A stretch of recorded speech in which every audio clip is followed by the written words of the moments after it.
William Hill sponsors Joshua versus Molina on Sky Sports Box Office. Radio Raheem here with trainer of the night, if not trainer of the pond, Joe Gallager. You've got 4 fighters in major events on Saturday night. Obviously, you're maybe going to be the hardest working man, even more so than Anthony Joshua on that night.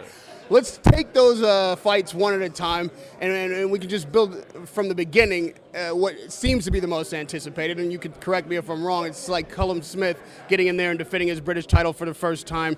How do you see that matchup with Luke Blackledge, and is there any concern that he's so focused on looking good that the win can be tougher than necessary? Yeah, boxing, you know and I know, Ray, is that Callum Smith beat Rocky Fielding in a round. Rocky Fielding beat Luke Blackledge in a round. So, in retrospect, Callum Smith should beat Luke Blackledge in a round. But boxing doesn't work like that, does it? Luke Blackledge, if you look at his record, he's a solid operator. He's had some good wins, beat Liam Cameron, Lee Markham. And he's a solid operator, he's tough. This is a huge opportunity for him. We could have easily have took a warm-up, a 6-8 rounder against an Argentinian and a Hungarian. But I didn't. I wanted title conditions for this fight for Callum Smith. As a warm-up, he has to make championship weight. He's the British champion. He wants to defend the British title. He's fighting Luke Blackledge from just down the road. So it's like a derby, there's rivalry. And for Luke Blackledge, this is a huge opportunity for him. Fighting on Sky pay-per-view, 20,000, a packed-out arena against one of the best fighters in the super middleweight division. And it's a huge opportunity, so I wanted that bit of fear factor, and Callum Smith has that. And if people think we've overlooked Luke Blackledge as a stepping stone, they seriously got it wrong, because they haven't. Callum Smith is firing on all cylinders.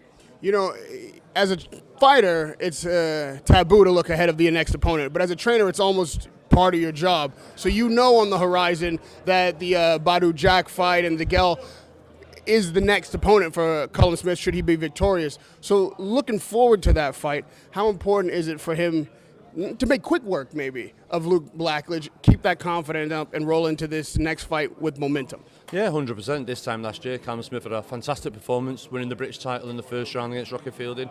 Then in February, at the beginning of this year, he won the European title in the first round. Then after that, he sort of like tread water, a couple of wins, stoppages.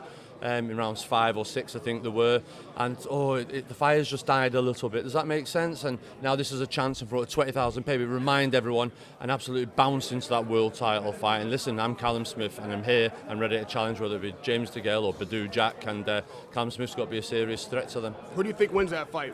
That's a very close fight. I'd have to make a decision close. I think Badou Jack, there's a saying that a title makes a fighter, and I think Badou Jack, since he's become world champion, has improved and improved on. Be interested in this fight because there's a lot of differences in the camp. He's split training, so it'll be interesting to see what he comes with.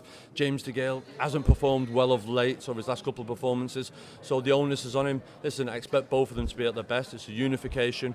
If you had to push me, I'd much rather slightly favour James DeGale because of his southpaw style, his awkwardness. But like I say, I won't rule out Badou Jack. Who's the best matchup for you guys? Callum Smith? Either or.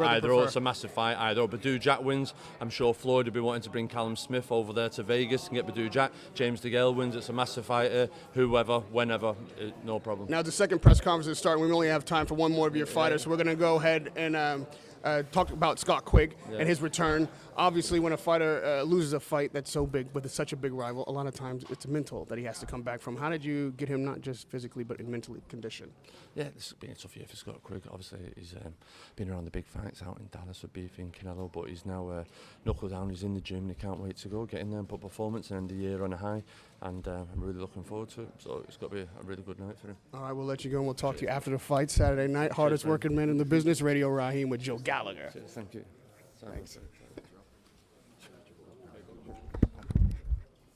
William Hill sponsors Joshua versus Molina on Sky Sports Box Office.